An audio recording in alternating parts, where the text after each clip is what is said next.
अच्छा बच्चों, हम लोगों ने अब तक कॉर्डिनेट ज्योमेट्री की पूरी बेसिक्स कवर कर ली हैं। अब हम लोग इसके कुछ स्टैंडर्ड अलोन टॉपिक्स की तरफ आते हैं, जो कि सिर्फ 3 रह गए हमारे पास। अब पहली बात करेंगे हम परपेंडिकुलर बाइसेक्टर के बारे में। तुम लोगों ने ओ लेवल्स के अंदर जो है ना परपेंडिकुलर बाइसेक्टर बनाना सीखा था, और तुमने इसके बारे में थोड़ा सा पढ़ा था।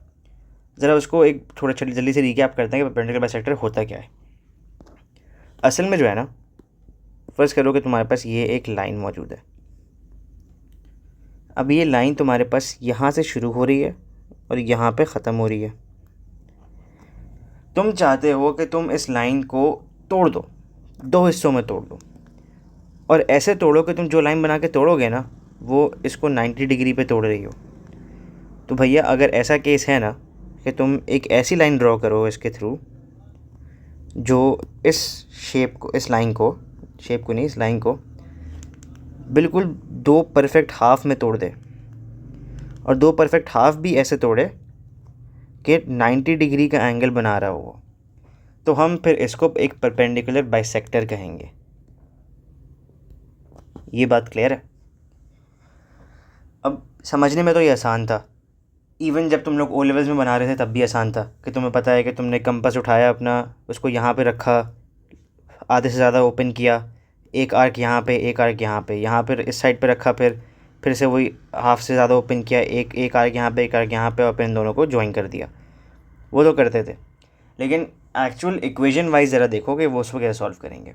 अब यहाँ पे होगा क्या कि तुमको उसने बताए हुए होंगे 2 कोई ना कोई पॉइंट्स, बोलेगा एक पॉइंट ए है, उसके कुछ कोऑर्डिनेट्स हैं, और फिर एक पॉइंट बी है, उसके भी कुछ कोऑर्डिनेट्स हैं। बोलेगा इन दोनों के परपेंडिकुलर बाइसेक्टर की इक्वेशन बताओ, शाबाश। तो अब ज़रा उसको देखें। याद रखना, परपेंडिकुलर बाइसेक्टर परपेंडिकुलर होता है, नाम में बता रहा है, और बाइसेक्टर का मतलब बाइसेक्ट। बाइसेक्ट तुम्हारा निकलता है डाइसेक्शन, और बाय मतलब 2। तो बाइसेक्ट का मतलब हुआ कि वो 2 इक्वल हाफ में उसको तोड़ता है। अब स्टेप्स ज़रा सुन लो उसके। सबसे पहला काम तुम ये करोगे कि जो तुम्हें पॉइंट्स जो दिए हुए होंगे ना उसने 2, तुम उन 2 पॉइंट्स को यूज़ करके उनका निकालोगे ग्रेडियंट। और क्योंकि तुम्हें पता है कि ये परपेंडिकुलर बनेगा बाइसेक्टर जो आएगा इसका, तो तुम उसको कर दोगे उस नेगेटिव रेसिप्रोकल, तो तुमको मिल जाएगा परपेंडिकुलर बाइसेक्टर का ग्रेडियंट। पहला पॉइंट समझ में आया? दूसरा काम क्या करोगे? लाइन ड्रॉ करने के लिए तुमको चाहिए होगा ग्रेडियंट, और तुमको चाहिए होगा कोई पॉइंट। अब ज़रा गौर से सोचो, अगर तुमने ये परपेंडिकुलर बाइसेक्टर बनाया है, और तुमने ऐसा बनाया है कि तुमने बिल्कुल उसको बीच से तोड़ा है, इक्वल हाफ में तोड़ दिया, तो क्या ये नहीं कह सकते कि तुमने इसको मिड पॉइंट पे जाके तोड़ा है? तो हम यही काम करेंगे कि हम लोग दूसरे स्टेप में आके इस लाइन का मिड पॉइंट निकालेंगे। जो ये 2 पॉइंट्स होंगे इनको यूज़ करके इसका मिड पॉइंट निकालेंगे। मिड पॉइंट का फॉर्मूला आप लोगों ने पढ़ा हुआ है। अब आप लोगों के पास ग्रेडियंट भी मौजूद है, आप लोगों के पास पॉइंट भी आ गया, तो अब आप लोग अपनी इक्वेशन ऑफ लाइन लगा के इसकी इक्वेशन फाइंड कर लेंगे। ये बात समझ में आती है? आओ ज़रा इसकी एक एग्जांपल करते हैं ताकि तुम लोगों को ये क्लियर हो जाए। अच्छा, अब आओ सवाल को करें।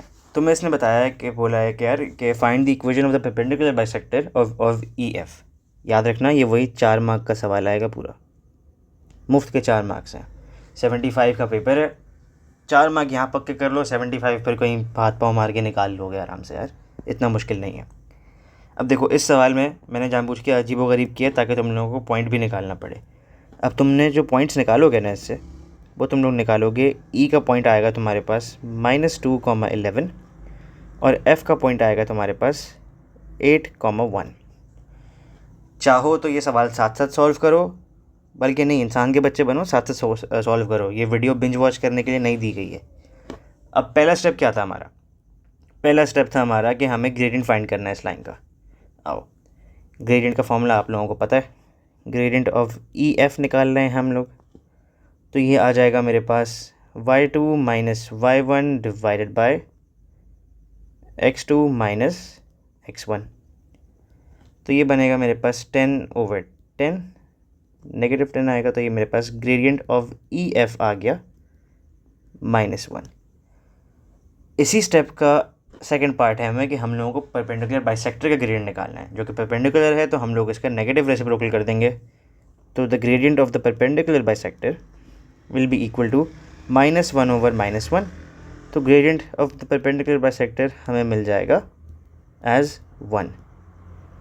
पहला स्टेप कंप्लीट। दूसरे स्टेप पे आते हैं। दूसरा स्टेप कह रहा था कि आपने अब इन दो पॉइंट्स का मिड पॉइंट फाइंड करना है। आ जाओ मिड पॉइंट फाइंड करें। अगेन ये मेरा पॉइंट, अब मुझे मिड पॉइंट फाइंड करना है इन दोनों का।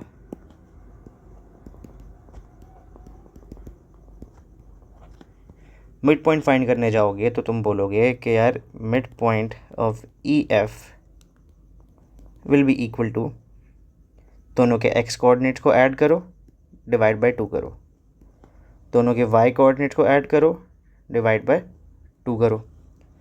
तो मिड पॉइंट तुम्हें मिल जाएगा, ये आ जाएगा 6 डिवाइड बाई 2 जो कि 3 बनेगा, और फिर 12 डिवाइड बाई 2 जो कि 6 बनेगा। तो आपका मिड पॉइंट आ गया 3,6। दोनों पार्ट हो गए। अब क्या बोल रहा है कि तीसरा स्टेप जो है तुम्हारा, वो कह रहा है कि use the form y minus y one equals to m times x minus x1। ज़्यादा मस्ती चढ़ रही है, जो 3 फॉर्मूले पढ़े हैं ना उनमें से तुम पहले वाला भी अप्लाई कर सकते हो, और मस्ती चढ़ रही है तो दूसरा भी कर सकते हो कोई, जो तीसरा वाला पॉइंट है, लेकिन उसके लिए बहुत ज़्यादा मस्ती चढ़नी ज़रूरी है, तो वो ना करो तो बेहतर है। अब आ जाओ, तुमको अब पता चल गया है कि तुम्हारे पास ग्रेडियंट आया था 1, और तुम्हें जो पॉइंट दिया हुआ है वो दिया है 3,6। अब इसको यूज़ करके आप अपनी इक्वेशन बना लें, y minus y one equals to m times x minus x1। Equation आ गई y minus x equals to x minus 3। Simplify करना है तो कर लो, y equals to x plus 3। ये आपकी इक्वेशन आ गई। इसको आप नाम दे दें the equation of the perpendicular bisector of EF। तो ये क्लियर है भाई, परपेंडिकुलर बाइसेक्टर ऐसे बनेगा। 4 मार्क का सवाल है, सीधी सीधी वर्किंग है, कोई बदतमीज़ी नहीं है। देख लोगे इसको, हम आगे बढ़ते हैं।